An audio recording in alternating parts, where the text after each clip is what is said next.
Сончевото и топло време и оптималните количини вода овозможуваат напредна вегетација на оризовата култура во Кочанската котлина.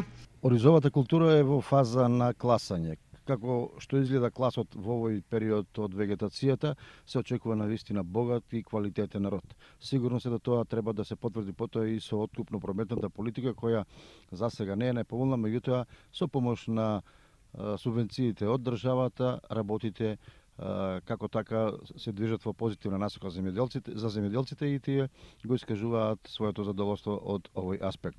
Инаку деновиве земјоделците коригираат тоа што може да се искоригира во делот на плевелите и едноставно наблюдуваат дали и како напредува културата, дали има потреба од прихранување, иако реков дека фазата е малку задосата, тоа може да се однесува на оние оризишта каде што сидбата е извршена многу порано. Оризиштата се во фаза на класање, што е значаен период, бидејќи доколку не се случат некои непредвидени промени со климата, земјоделците може да очекуваат мощен, добар род и одличен квалитет. Оризовата култура во овај период не е во лоша кондиција.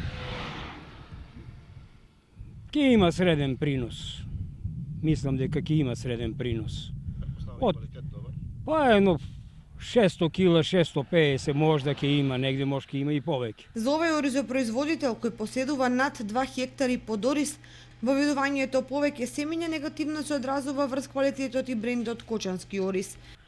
Квалитетот не е добар, семењата се поизмешани, полето е препрљаво, загадено. За долгорочно и квалитетно подобрување на состојбите неопходно е воведување плодоред во полињата, што значи на неколку години наместо ориз на исти површини да се сеат други култури, со што ќе се исчистат нивите од плевелите, а ќе се збогатат хумусните компоненти. Неминовно е воведување плодоред да може полето да се очисти, иначе самото поле ни е загадено превише со див ориз, и при самото луштење се јавуваат многу мал рандаман. Рандаманот при луштењето е многу мал. Можно значајно е во овој период дека нема температурни турбуленции и да не паднат ноќните температури под просечните, бидејќи сега следува создавањето на зрното од млечна во залевена форма.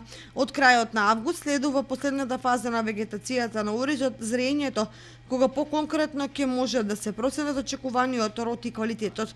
Инаку во Кочанската котлина под ориз застапени околу 4500 хектари, од кои се очекуваат приноси помеѓу 25 и 30 000 тони јарпа.